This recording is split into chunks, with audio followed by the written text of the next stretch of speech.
எங்க பாண்டியம் எங்க? வணக்கம் மக்களே. ஹலோ மக்களே, எல்லாருக்கும் வணக்கம். வணக்கம். என்னது நம்ம இப்படி உட்கார்ந்தாலே அது என்ன செட்டப்? Q&A செட்டப் தான், வேற எதுவுமே இல்லை.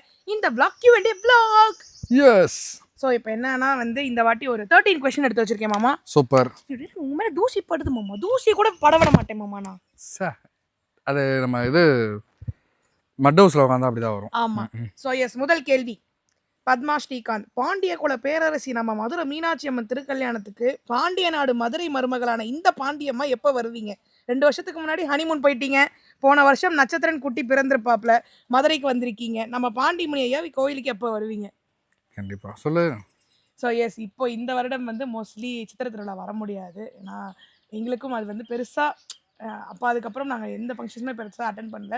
லாஸ்ட் இயர் நீங்கள் சொன்ன மாதிரி தம்பி பிறந்துருச்சு. அதுக்கு முன்னாடி வந்து அட்மிட் போய்ட்டு. ஆனால் அடுத்த வருஷம் கண்டிப்பாக நான் வந்து சித்திரை திருவிழா வரணும். ஏன்னா நான் குழந்தைய குட்டியாக இருக்கும் போது, அம்மா வயிற்றில் இருக்கும் போது நான் போயிருக்கேன். அதுக்கப்புறம் நான் சித்திரை திருவிழா போனதையெல்லாம் நான் மாமாட்ட கேட்டிருக்கேன். மாமா எனக்கு ஒரு வாட்டி சித்திரை திருவிழா கூப்பிட்டு போயிட்டு காமிங்க, ஃபுல்லாக நான் பார்க்கணுன்னு ஆசை அப்படின்னு. பட் ஆனால் கண்டிப்பாக அது நட்சத்திரம் வந்ததுக்கப்புறம் தான் நடக்கணும்னு இருக்குது. ஏன்னா பாண்டிமணி கோயிலுக்கு நாங்கள் எப்பயுமே வந்துக்கிட்டே தான் இருப்போம். ஆமாம்.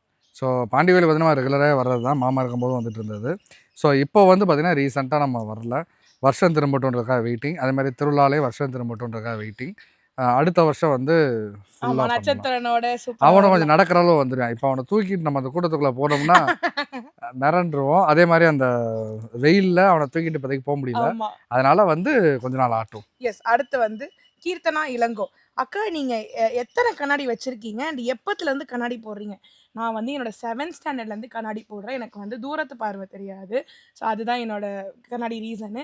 அண்ட் வந்து நான் ஃபஸ்ட்டு நார்மல் ரெகுலர் கிளாஸஸ் தான் போடுவேன். எனக்கு கூலர்ஸ் போட வந்து என்ன சொல்கிறது, நம்ம கண்ணாடி போடுறோம் எது கூலர்ஸு, அது ஒரு பெரிய இன்ஃபீரியாரிட்டி இருந்துச்சு. பட் வந்து மாமா தான் அது வந்து இல்லை, பவர்டு கூலர்ஸ் இருக்குது, நீ வாங்கி போடு, உனக்கு கூலர்ஸ் அழகாக இருக்கும். என்னோட நிறைய மாற்றங்கள் வந்து மாமா கிட்ட தான். ஷார்ட் ட்ரெஸ் போடுறதா இருக்கட்டும், கூலர்ஸ் ஆட் பண்ணுறதா இருக்கும். அண்ட் லென்ஸ் போட எனக்கு ரொம்ப பயம் தெரியுமா.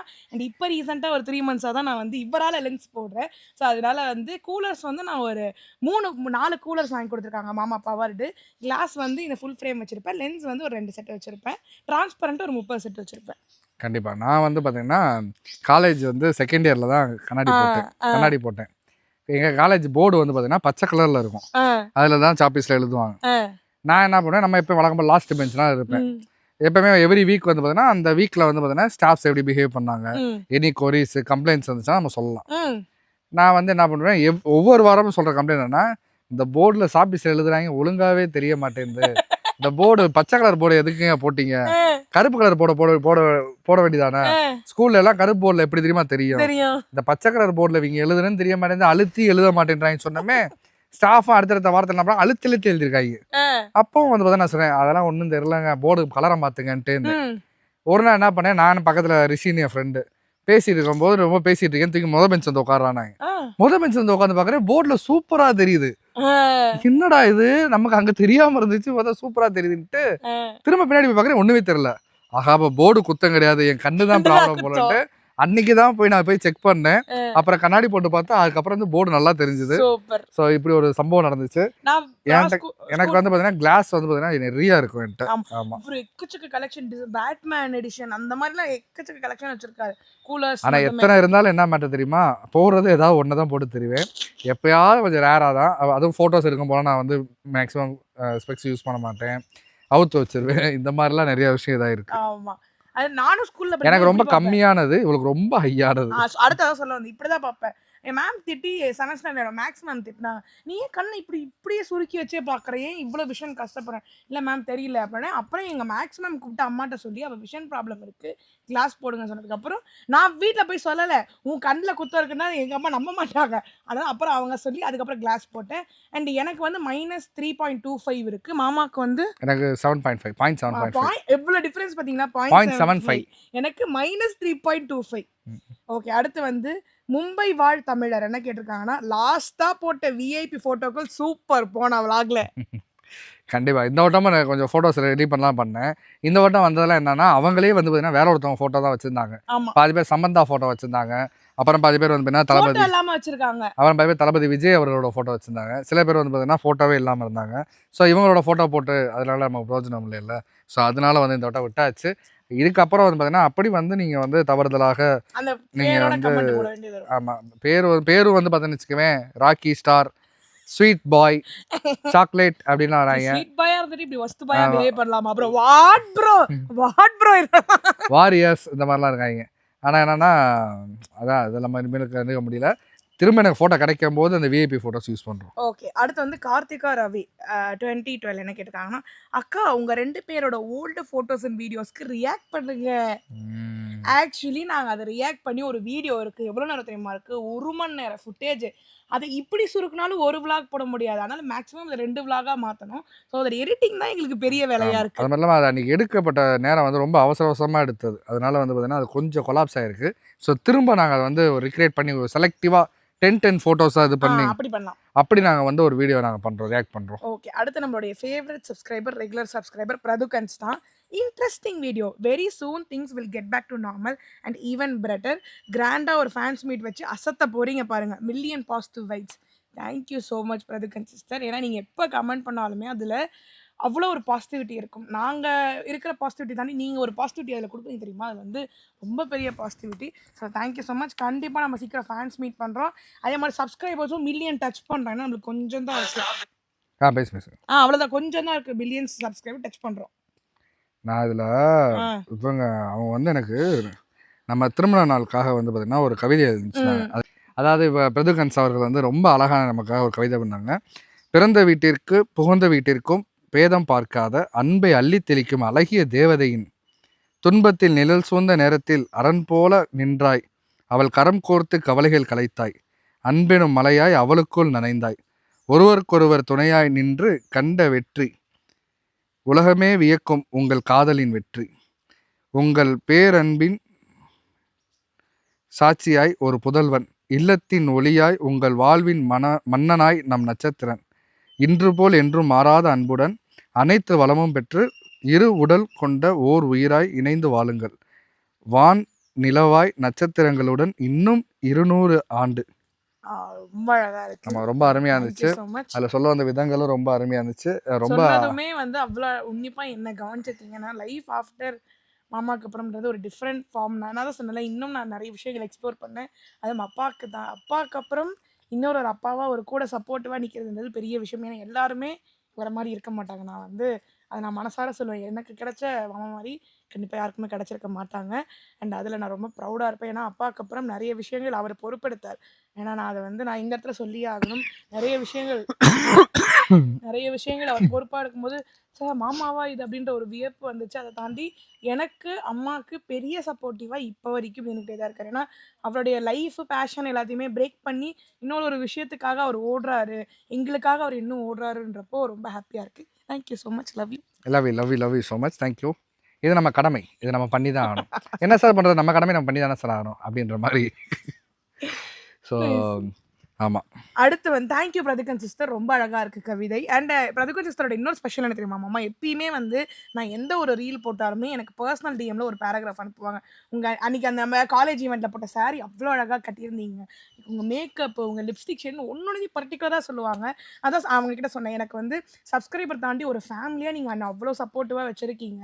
ஸோ இந்த மாதிரி ஒரு நபர் கிடைக்க நாங்கள் கொடுத்து வச்சுருக்கோம் அப்படின்னு நான் சொல்லியிருந்தேன். So thank you so much. And அடுத்து வந்து நித்யா என்ன கேட்டிருக்காங்கன்னா, அண்ணா அக்கா முதல் கருத்து சூப்பர் போன விளாக்ல. அதாவது நம்மளுடைய போன விளாக்ல மோட்டிவேஷனல் பேசணும்ல, அது சூப்பராக இருந்துச்சு சொல்லியிருக்காங்க. So thank you so much. கண்டிப்பாக அதை நாங்கள் ஒரு சீரீஸாக பிளான் பண்ணிட்டு இருக்கோம். பட் ஆனால் செலக்டிவான நல்ல டாபிக் எடுத்தது அதை நம்ம பேசும்போதும் சரி, உங்களுக்கும் அது ரொம்ப யூஸ்ஃபுல்லாக இருக்கும். ஸோ அதுக்கான டாபிக்ஸ் மட்டும் நாங்கள் பார்த்துட்டு இருக்கோம். கண்டிப்பாக எவ்ரி வீக் வந்து பார்த்தீங்கன்னா நம்ம வந்து ஏதாவது ஒரு கண்டென்ட் எடுத்து அதை பற்றி நம்ம பேசணும். ஆமாம், டன். அடுத்து வந்து Harini, small words about VJ Paru அக்கா ப்ளீஸ் சொல்லுங்க. நீங்கள் தான் ஃபர்ஸ்ட் சொல்லணும். ஆமாம், பாரு வந்து ரொம்ப தங்கமான பொண்ணு, ரொம்ப ஓப்பன் மைண்டடு. அதாவது இன்றைக்கி இருக்க உலகத்தில் இப்படி ஒரு பொண்ணு வந்து நம்ம பார்க்குறது ரொம்ப வந்து அரிதான விஷயம் தான். அதாவது வந்து பார்த்திங்கன்னா நிறையா பெண்கள் வந்து பார்த்திங்கன்னா தனக்குள்ளேயே வந்து பார்த்திங்கன்னா சில விஷயங்களை மறைச்சி வச்சுக்குவாங்க.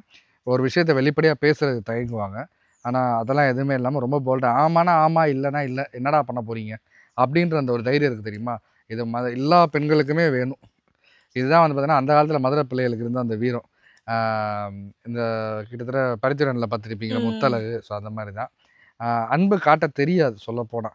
அன்பு எல்லாமே மனசுக்குள்ளேயே இருக்கும். அது காட்டுற விதமே வந்து பார்த்திங்கன்னா அது மாதிரி ஒரு கோவமாக தான் தெரியும். ஆனால் வந்து பார்த்திங்கன்னா நல்ல பிள்ளை. எனக்கு என்ன சொல்கிறது, அதாவது ஒரு பெண்ணுனா இந்தந்த வரைமுறைகளில் இப்படி தான் அடுப்பு ஊதி அடுப்பில் வந்து ஊதிக்கிட்டு அடுப்படியிலேயே கிடக்கணும் அப்படின்றதெல்லாம் பிரேக் பண்ணிவிட்டு ஒரு சுதந்திரமாக வாழக்கூடிய ஒரு நல்ல பெண். எஸ், நான் வந்து பார்வக்காவோட சர்வைவர்லேருந்து ட்ராவல் பண்ணிட்டு இருந்தேன். ஸோ அதுக்கு முன்னாடி வந்து ஆஸ் அ ஆங்கராக அவங்கள நல்லாவே தெரியும். அவங்களுடைய பேச்சு திறமைக்கு ரொம்ப எனக்கு பிடிக்கும். ஏன்னா ஒருத்தவங்க பேசும்போதே நம்ம நம்ம அவங்கள கவனிக்கணுன்ற ஒரு கான்சன்ட்ரேஷன் கொண்டு வர ஆள் வந்து பார்வக்கா. அதே மாதிரி மாமா சொன்ன மாதிரி பயங்கர போல்டு. அது மதுரைக்கார பிள்ளைங்களுக்குனாலே அந்த ஒரு போல்டுனஸ் இருக்கும். அண்ட் அதே மாமா சொன்ன மாதிரி தான் நான் பர்சனலாக அவங்க கூட ட்ராவல் பண்ணனால அவங்களுக்கு வந்து பெருசாக அன்பையுமே வந்து அந்த கோவமாக செல்லமாக தான் காமிக்க தெரியும். அதே மாதிரி அவங்களுக்கு வந்து பர்சனல் லைஃப்பில் என்ன பெரிய விஷயங்கள் வந்து ஏமாற்றமோ அவங்களால பெரிய ஏற்றுக்க முடியாது. ரொம்ப அவங்களுக்கு வந்து வலிக்கும். ஏன்னா நான் பர்சனலாக சர்வைவரில் ட்ராவல் பண்ணோம். அதுக்கப்புறம் நிறைய விஷயங்கள் ட்ராவல் பண்ணனால தெரியும். அண்ட் வந்து ஒரு சூப்பரான பர்சனாலிட்டி, ஒரு நல்ல பர்சனாலிட்டி அவங்க. ஆமாம், அதே மாதிரி வந்து பார்த்தீங்கன்னா ரொம்ப போல்டாக காட்டிக்கக்கூடிய ரொம்ப குழந்தை மனசோட ஒரு பொண். நம்ம பார்க்க தான் அதுக்கு போல்டுன்னு நினச்சிட்டு இருப்போம். பட் ஆனால் ரொம்ப குழந்தை மனசு தான். என்னனே இப்படிதானே அவ்வளோதானே அப்படின்றாங்க. அவ்வளோதானே வானே பார்த்துக்கலாம், நம்மளாம் ஒரே வைப்புனே வானே அப்படின்றோம். நல்ல பிள்ளை. எஸ். ஸோ அடுத்து வந்து மகாலட்சுமி, உங்க ஏஜ் என்னன்னு சொல்லுங்க அக்கா. நான் 2003 பிறந்தேன். என்னுடைய வயது இவ்வளவு அம்மா கணக்குல கொஞ்சம் வீக். 24. எஸ், ஐ அம் 24, 2003 born. ஓகேங்களா? டன். நான் 32. அதான் எனக்கு எனக்கு அதெல்லாம் நான் வயசுல மாமா சொல்ல விட மாட்டேன் வெளியில. ஆமாம், இல்லை எனக்கு சொன்னாலுமே என்னன்னா நிறைய பேர் நம்ப மாட்டாங்க. 32 தான், அதை என்ன சொல்கிறீங்க அப்படின்வாங்க. ஆமாங்கன்ட்டு அதே லைசன்ஸ் ஆதார் கார்டு எல்லாத்தையும் எடுத்து காட்டுவேன். நான் எனக்கு அப்போ இருந்தே காலேஜ் படிக்கும் போது நம்ம கொஞ்சம் தீனி ஊட்டம் கொஞ்சம் அதிகம். Complan boy. எனக்கு எனக்கு என்ன பண்ணுறது, நம்ம காலேஜ் படிக்கும்போது என்ன உங்களுக்கு 27 28 கேட்பாங்க. ஐயோ நான் இப்போதாங்க காலேஜ் படிச்சுருக்கேன். நம்மலாம் வந்து பெரிய மனசு பெரிய மனசுனால நம்ம அப்படி வந்து ஆஜானுபாகவாக இருக்கும். ஸோ அடுத்து வந்து பாண்டி செல்வி, நம்மளுடைய இன்னொரு ஒரு அழகான சப்ஸ்கிரைபர், மாமாவுடைய தங்கச்சி, க்யூட்டான தங்கச்சி அவங்க. ஸோ எஸ், அண்ணே இந்துமா, உங்களுக்கு பிடித்தது சென்னையா இல்லை மதுரையா? அப்புறம் சென்னையில் உங்களுக்கு பிடித்தது மற்றும் பிடிக்காதது, அடுத்து மதுரையில் உங்களுக்கு பிடித்தது சொல்லுங்க அண்ணா. சொல்லுங்கண்ணா. 2 ஊருமே ரொம்ப பிடிக்கும். 2 ஊருமே அதாவது ஆமாம் 2 கண்ணு. அதாவது என்ன சொல்கிறேன்னா, மதுரையிலேயே நான் வந்து ஒரு மாதம் இருந்தேன்னு வச்சுக்கோங்களேன், மதுரை எனக்கு போர் அடிச்சிடும். சென்னையிலே ஒரு மாதம் இருந்தாலும் சென்னை போர் அடிச்சிடும். ஸோ இங்கேயும் அங்கேயும் நான் வந்து தான் போகணும். அதே மாதிரி வந்து பார்த்திங்கன்னா, சென்னையில் இருக்கக்கூடிய உறவுகளும் ரொம்ப அதிகம், மதுரையில் இருக்க உறவுகளும் அதிகம். மதுரையில் ரொம்ப ரொம்ப பிடிச்சதுன்னு பார்த்திங்கன்னா என்ன சொல்கிறது, சாப்பாடு, ஃபுட்டு எனக்கு ரொம்ப பிடிக்கும்.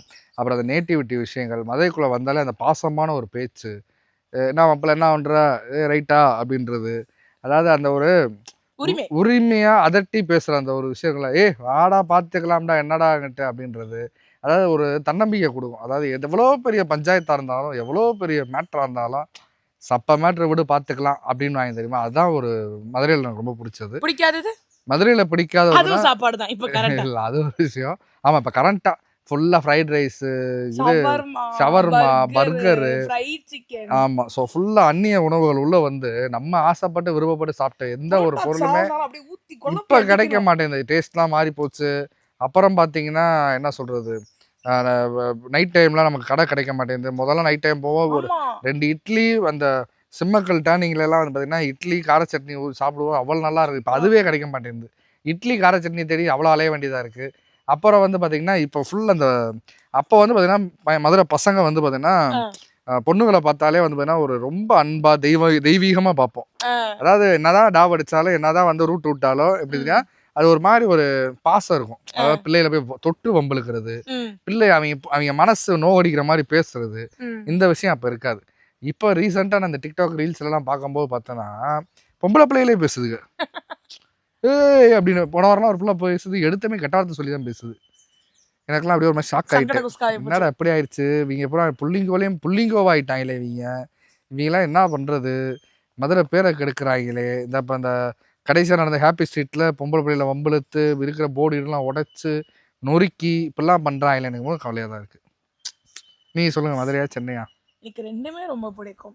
ஏன்னா வந்து சென்னையிலேருந்து மதுரைக்கு வெக்கேஷன் போகும்போது ரொம்ப பிடிக்கும். திருப்பி மதுரையிலேருந்து சென்னைக்கு ஒர்க் வரும்போது அதுவும் ரொம்ப பிடிக்கும். ஸோ எனக்கு வந்து 2மே 2 கண்ணு தான். ஸோ மாமா மதுரையில் பிடிச்சது பிடிக்காது சொன்னீங்களா? சென்னை சொன்னமா. சென்னையில் பிடிச்சது என்னன்னா வந்தாரை வாழ வைக்கும் சென்னை. ஸோ அதுதான், எந்த ஒரு கஷ்டத்தோட போனாலும் எப்படியாவது வேலை தேடி சென்னையில் பொழைச்சிக்கலாம்ப்பா அப்படின்ற, ஹாய் கெஸ்ட், ஒரு புது கெஸ்ட் வந்திருக்காங்க, எப்படியாவது சென்னையில் வேலை தேடி பொழைச்சிக்கலாம் அப்படின்ற அந்த ஒரு விஷயம் வந்து எனக்கு சென்னையில் ரொம்ப பிடிக்கும். பிடிக்காதது என்ன, இந்த மாமா சொன்ன மாதிரி இப்போ கரண்ட் ஜென்ரேஷன் எல்லாமே ரொம்ப மாறிக்கிட்டே வருது. சென்னையிலையுமே வந்து ரொம்ப புள்ளிங்கோ அதிகமாயிடுறாங்க. அந்த ஒரு ஃபெமினிசம் ஈக்குவலிசம் பேசலாம். ஆனால் வந்து திமிரா இருக்கிறது பேர் ஃபெமினிசம், நாங்கள் திமிரா இருக்கிறது பேர் மேல் டாமினட் அப்படின்னு பேசுகிறாங்க இப்போ சென்னையில் நிறைய. ஸோ அது மட்டும் எனக்கு பிடிக்காது. இப்போது ஃபெமினிசம்னா என்னன்னு என்னை பொறுத்த வரைக்கும்னா, ஒரு விஷயத்த பண்ண முடியாதுன்னா நான் அதை பண்ணி காமிப்பேன். எந்த துறையில் சாதிக்க முடியாதுன்னு சொல்லிட்டீங்களோ அந்த துறையில் சாதிப்போம் பெண்களா அப்படின்றதா ஃபெமினிசம். ஆனால் நீ வந்து பப்பு பண்ணினா நானும் பப்பு போவேன், நீ இந்த தப்பு பண்ணினா நானும் போனேன், அது ஃபெமினிசம் கிடையாது. அதே மாதிரி மேல் டாமினன்ட் மேலுக்கு என்ன அழகுனா, என் கூட இருக்க பார்ட்னரை இல்லை என் கூட இருக்க குடும்பத்தை நான் வந்து வளர்க்கணும், அதுதான் மேல் டாமினன்ட் மேலுக்கு அழகு. இல்லை நீ பொம்பளை பிள்ளை இவ்வளோ பையனா உன்னை விட நான் 10 மடங்கு உரண்டை இழுப்பேன், உன்னை விட 10 மடங்கு வந்து சண்டை போடுவேன், அது மேல் டாமினன்ட் கிடையாது. ஸோ அது இப்போ வந்து கரண்ட் ஜென்ரேஷன் இந்த ஜென் ஜி கிடையாது, ஜென் ஒய்ல வந்து இப்போ ரொம்ப அதிகமாக வந்துக்கிட்டே இருக்கு. ஸோ இதுதான் எனக்கு சென்னையில் பிடிக்காது. சென்னைனாலே கொஞ்சம் என்ன சொல்கிறது, இயந்திர வாழ்க்கை ரொம்ப அதிகமாக இருக்கும். அதாவது ஓடிக்கிட்டே இருப்போம். அந்த ஒரு நான் சொன்னேன்ல, எவ்வளோ பெரிய பிரச்சனையாக இருந்தாலும் விட்றா பார்த்துக்கலாண்டான்ற அந்த ஒரு பாசிட்டிவ் நம்பிக்கை கிடைக்கிறது வந்து ரொம்ப கஷ்டம். இன்றைக்கி அங்கே இருக்கக்கூடிய சென்னையில் இருக்க ஒவ்வொரு வேலைக்கு ஓடிட்டு இருக்க இளைஞர்களாக இருக்கட்டும், எல்லாருமே இருக்கட்டும், அவங்கள கூப்பிட்டு கேட்டோம்னா நம்பிக்கையாக ஒரு வார்த்தை சொல்ல ஒரு ஆள் அப்படின்றது தான் அவங்களுக்கான ஒரு முதல் கஷ்டமே. அதைத்தான் நம்ம மிஸ் பண்ணுவோம். அப்படி கவலைப்படாதீங்க, அதுதான் நாங்களாம் இருக்கோம். அடுத்த கேள்வி. எஸ், அடுத்து வந்து கல்பனா இளங்கோ என்ன கேட்டிருக்காங்கன்னா, அக்கா பிசிஓடி இருக்கா, இருந்ததுனால நான் ரொம்ப ஃபீல் பண்ணுறேன், இதுக்கு எனக்கு என்ன ஏதாவது சொல்லுங்கக்கா அப்படின்னு அவங்களுடைய ஸ்லாங்கில் க்யூட்டாக மெசேஜ் பண்ணியிருக்காங்க. ஆனால் நான் படித்த வரைக்கும் இதுதான் புரிஞ்சிச்சு. ஸோ பிசிஓடி வந்து எல்லாருக்குமே காமனாக இப்போ வரது தான். இப்போ எப்படி வந்து பிறந்த குழந்தைக்கு வந்து ஜாண்டிஸ் வருது அப்படின்ற மாதிரி எல்லாருக்குமே ஃபீமேல்ஸ்க்கு காமனாக வரதான். இது பெருசாக நீங்கள் வந்து ரொம்ப எக்ஸாஜரேட் பண்ணிக்காது, ஐயோ பிசிஓடி இருந்துச்சு, ஒன்றும் கிடையாது. டாக்டர்கிட்ட போய் கன்சல்ட் பண்ணுங்கள், ஃபுட் ஹேபிட்ஸ் மாற்றுங்க, டயட் பண்ணுங்கள், லைட்டாக வாக்கிங் லைட் ஒர்க் அவுட் பண்ணுங்கள், ரொட்டீன் லைஃப்பை மாற்றுங்க, அவ்வளோதானே தவிர பெருசாக பிசிஓடிக்காக வருத்தப்பட வேண்டாம். அண்ட் நிறைய பேர் சொல்லுவாங்க பிசிஓடி இருந்தால் பேபி கன்சீவ் ஆகாது, அப்படிலாம் கிடையாது. உங்களோட ரொட்டீன் லைஃப் டயட் மாற்றினீங்கன்னா ஆட்டோமேட்டிக்காக எல்லாமே நடக்கும். நம்மளுக்கு மேலே ஒரு சக்தி இருக்குது, அந்த சக்தி நம்மளுக்கு என்னென்ன கொடுக்கணுமோ அது எல்லாமே கண்டிப்பாக கொடுக்கும். ஆமாம், பிசிஓடிலாம் வந்ததுன்னா இப்போ ரீசெண்டாக வரக்கூடிய ஒரு பிரச்சனைகள். அதான் சொல்லல, ஒரு 20 வருஷத்துக்கு முன்னாடி பார்த்தோன்னா குண்டு ஒல்லி அப்படின்ற மேட்ரு கிடையாது, டயட்டுன்ற மேட்ரு கிடையாது. கம்பல்சரி வந்து பார்த்தீங்கன்னா இந்த சைஸில் இருந்தால் தான் உங்களுக்கு உடம்புக்கு வியாதி வராது அப்படின்ற விஷயம்லாம் கிடையாது. யாருக்காக இருந்தாலும் அந்த டயத்தில் வியாதி வந்துச்சு, யாராக இருந்தாலும் மண்டையை போட்டு தான் இருந்தாங்க. அதாவது இவங்கெல்லாம் சாக மாட்டாங்க, இவங்க மட்டும் தான் சாவாங்க அப்படிலாம் வருது கிடையாது. இந்த பிசிஓடி இந்த மாதிரி விஷயங்கள் இதெல்லாம் எப்படி உருவாச்சுன்னா நம்மளோட உணவு முறை தான் வந்து மாறினதான் காரணம். ஸோ அந்த காலத்தில் பொம்பளை பிள்ளைய வந்து பார்த்திங்கன்னா வாரத்தில் 3 நாள் எண்ணெய் வச்சு குளிச்சிச்சுக்க, வெந்தயம் சாப்பிட்டுச்சுக்க, உடம்பை குளிர்ச்சிப்படுத்துறதுக்கு என்னென்ன விஷயங்களோ அது பண்ணாங்க. இந்த மாதிரி நிறைய விஷயங்கள் இருந்துச்சு. களி சாப்பிடுவாங்க, வெந்தய களி, கேப்பக்களி இதெல்லாம் சாப்பிடுவாங்க. பெண்கள் வந்து பார்த்திங்கன்னா இப்போ இருக்கிறத விட நிறைய வேலை பார்த்தாங்க. அம்மிக்கல்லில் வந்து அரைப்பாங்க, தொடி துவைப்பாங்க, காய போடுவாங்க. இந்த மாதிரி ஏகப்பட்ட வேலை இருந்துச்சு. ஆட்டுக்கல்ல ஆட்டுவாங்க. இந்த மாதிரிலாம் இருக்கும்போது பார்த்திங்கன்னா பொம்பளை பிள்ளைகளுக்கு அப்போ நிறைய ஸ்ட்ரெச் இருந்துச்சு, உடம்பு அந்த வலிமை இருந்தது. அதனால தான் சில விஷயங்கள் இல்லாமல் இருந்துச்சு. இப்போ இது மாறுறனால நம்ம சொன்ன மாதிரி இந்த உணவு முறையில் சரிப்படுத்திட்டாலே நிறைய விஷயங்கள் மாற்றிடும். ஆனால் எனக்கு இந்த ஒரு ப்ராப்ளம் இருக்குது அப்படின்றத நினச்சி நீங்கள் ஃபீல் பண்ணாலே இன்னும் நிறையா ப்ராப்ளம் வரதான் செய்யும். ஸோ அதனால் வந்து பார்த்திங்கன்னா அப்படி சப்பையாக விட்டு ஜாலியாக போயிடலாம். அடுத்து வந்து ஷாஸ் vlog என்ன கேட்டிருக்காங்கன்னா, தேங்க்யூ அக்கா, நான் கேட்டதுக்கு ரிப்ளை பண்ணியிருக்கீங்க. கண்டிப்பாக ஸ்ரீலங்கா வாங்க, வந்து ஒரு டேட் டைம் ஃபிக்ஸ் பண்ணுங்கள், மீட்டப்புக்கு வாங்க அக்கா, மீட் பண்ண வரேன் அக்கா. தேங்க்யூ அக்கா. அண்ட் அம்மாச்சி கூட சேர்ந்து நிறைய சமையல் வீடியோ போடுங்க அக்கா. Thank you so much. கண்டிப்பாக இப்போ சம்மர் ஹாலிடேஸ் வந்துச்சுன்னா அம்மா வந்து திரும்ப மதுரை வந்துடுவாங்க, சென்னை வந்துடுவாங்க. ஸோ அப்போ நம்ம நிறையா வீடியோஸ் போடலாம். ஆமாம், இப்போ ஜூன் வந்து 10ஆம் தேதியிலேருந்து 20ஆம் தேதி வரை ஒரு 10 நாள் ஸ்ரீலங்காவில் தான் வரப்போகிறோம், பிளான் இருக்குது. ஸோ ஆனால் நம்ம இருக்க போகிறது ஃபுல்லாக அந்த கிளிநொச்சி, ஜஃப்னா இந்த சரௌண்டிங்கில் இருப்போம். ஸோ கண்டிப்பாக நம்ம அதை பிளான் பண்ணலாம். எப்படின்னு பிளான் பண்ணிடுவோம். அடுத்து சுபலக்ஷ்மி ராஜேந்திரன் என்ன கேட்டிருக்காங்கன்னா, அக்கா நான் நியூலி மேரிட், அம்மாச்சி சமையல் பார்த்து தான் நான் சமைக்கிறேன். நிறைய டிஷ் குழம்பு மசாலா உங்கள் வீடியோ பார்த்து தான் செஞ்சேன், செம்ம டேஸ்ட்டாக இருக்குது. நீங்கள் மதுரையில் இருக்கிறதோட பட்டை சோம்பு பொடி ரெசிபி கேட்டு சொல்லுங்க அக்கா, எனக்கு ரொம்ப ரொம்ப ஹெல்ப்ஃபுல்லாக இருக்கும். 3 டேஸாக உங்ககிட்ட கேட்டுட்டு இருக்கேன், வீடியோவாக போட முடியலன்னா கூட ஜஸ்ட் இன்க்ரீடியன்ஸ் ஆச்சு கேட்டு சொல்லுங்க அக்கா. கண்டிப்பாக நான் கேட்டு உங்களுக்கு கீழே கமெண்ட் போடுறேன், ஒன்றும் பிரச்சனை கிடையாது. எல்லா ஐட்டமே எடுத்து ஒரு சிலதை வறுக்கணும், ஒரு சிலதை வறுக்க தேவையில்லை, அப்படியே போட்டு அரைச்சு வைக்கிறது தான். ஆமாம், நான் கேட்டு சொல்கிறோம் அது கரெக்டாக. அது எப்படின்னு முடிஞ்சால் நாங்கள் வந்து கீழே டைப் பண்ணி போட்டுடுறோம் உங்களுக்கு. அடுத்து Nandini Victor, hi Anna and sister, how are you? I am Nandini from Germany. நம்ம செல்லக்குட்டி எப்படி இருக்காரு? அம்மாச்சி நலமா? எனக்கு உங்களோட பேசணும், ப்ளீஸ் காண்டாக்ட் நம்பர் தர முடியுமா please? So yes, hi from ஜெர்மனிலேருந்து ஹாய் சொல்லிக்கிறோம். அண்ட் நச்சு செம்மையாக இருக்கார், க்யூட்டாக இருக்கார். என்ன பிரச்சனை தெரியுமா, நாங்கள் நம்பர் கொடுக்கறது மேட்டரே கிடையாது. சில நேரம் நாங்கள் ஷூட்டில் இருப்போம், சில நேரம் நம்பர் எடுக்க முடியாத சூழ்நிலை இருப்போம். ஆனால் நீங்கள் வந்து மெயில் பண்ணிட்டீங்கன்னா டக்குன்னு நம்ம பார்த்து அதில் வந்து ரிப்ளை பண்ணிடுவோம். மெயிலில் வந்து நம்ம ஈஸியாக ஃபில்டர் பண்ணலாம். ஏன்னா நம்ம கல்யாண டயத்தில் வந்து நம்ம அந்த அறக்கட்டளை சார்ந்து நம்ம பயணிக்கிறோன்றது தெரியும். அப்போ தான் என்னோட நம்பர் வந்து பார்த்தீங்கன்னா கூகுளில் வந்து துறவம் ட்ரஸ்ட்னு டைப் பண்ணாலே நம்பர் வந்துடும். ஸோ அது வந்து ட்ரஸ்ட்டோட நம்பர். நிறைய கால்ஸ் நிறைய விஷயங்கள் வந்ததுனால அது கொஞ்சம் பெரிய இஷ்யூ ஆகி தான் அப்புறம் வேற ஒரு நம்பர் நான் மாற்ற வேண்டிய சூழ்நிலை வந்துச்சு. அதனால தான் அது. நீங்கள் மெயில் பண்ணுங்கள், நம்ம தாராளமாக இது இல்ல பண்ணிடலாம். சென்னை மதுரை எப்போ நீங்க ஜம்முல இருந்து டிராவல் பண்றீங்களோ ஜஸ்ட் புட் மெயில், நம்ம கண்டிப்பா தாராளமா மீட் பண்ணலாம். ஆமாம், ஈஸியான இத்துடன் Q&A முடிந்து விட்டது. ஆஹா, நன்றி. Very good very good very good. So இன்றைக்கி வந்து பார்த்திங்கன்னா நாங்கள் திண்டுக்கல்லில் பிந்து அக்கா உங்களுக்கு ஆல்ரெடி தெரிஞ்சிருக்கோம். நாங்கள் காசி ட்ரிப் போகும்போது நம்ம சப்ஸ்கிரைபர் மூலமாக வந்து சப்ஸ்கிரைபராக இருந்து அதுக்கப்புறம் ஒரு ஃப்ரெண்டாகி இப்போ ஒரு ஃபேமிலி ஃப்ரெண்டாக இருக்காங்கல்ல, ஸோ அவங்க வீட்டுக்கு தான் இன்றைக்கி வந்திருக்கோம். ஸோ அதனால தான் இந்த செட்டப் எல்லாமே. நீங்க இதை ஆல்ரெடி பார்த்துருப்பீங்க, ஆன்ட்டியோட vlogல மட் ஹவுஸ்ல இருந்திருக்கும். ஆமாம். ஸோ இங்கே வந்து பார்த்திங்கன்னா ரொம்ப பீஸ்ஃபுல்லாக இருக்கும். ஸோ அதனால் இன்றைக்கி ஒரு ராம்நவமி அப்படின்றனால இன்னைக்கு பாபாவோட பர்த்டே. ஸோ ஆன்ட்டி வந்து பாபா கோயில் வச்சிருக்காங்கன்னு உங்க எல்லாருக்குமே தெரியும். அதனால் ஸோ இங்கே அதனால இன்னைக்கு வந்து பாபா பர்த்டே நாங்க இங்க செலிப்ரேட் பண்றோம். அஃப்கோர்ஸ் நீங்கள் அடுத்த வீடியோ வந்து பார்த்திங்கன்னா அதை தான் பார்க்க போகிறீங்க. ஆமா. அண்ட் வந்து இதுக்கு கீழே கொஸ்டின்ஸ் எல்லாமே ஷூட் அப் பண்ணுங்க. நல்ல நல்ல கொஸ்டின்ஸ் கேளுங்க. இன்னும் நாங்க வந்து இன்னும் ஆன்சர் பண்ண நாங்க ஆவலா இருக்கோம். ஆமாம், இன்னும் இன்ட்ரெஸ்டிங்காக எனர்ஜெட்டிக்காக Interesting, ஆமா. அடிச்சு தட்டுவோம். எஸ். ஸோ வந்து கண்டிப்பா கொஸ்டின்ஸ் எல்லாமே ஷூட் அப் பண்ணுங்க. ஐ ஹோப் உங்க எல்லாருக்குமே இந்த வீடியோ பிடிச்சிருக்கும்னு நினைக்கிறேன். பிடிச்சிருந்துச்சுன்னா லைக் பண்ணுங்க, ஷேர் பண்ணுங்க, கமெண்ட் பண்ணுங்க, மறக்காம சப்ஸ்கிரைப் பண்ணுங்க உங்கள் பாண்டிய பங்க். பெல் பட்டன் தந்தா வீடியோ நோட்டிஃபிகேஷன் வரும். பாய். பாய்.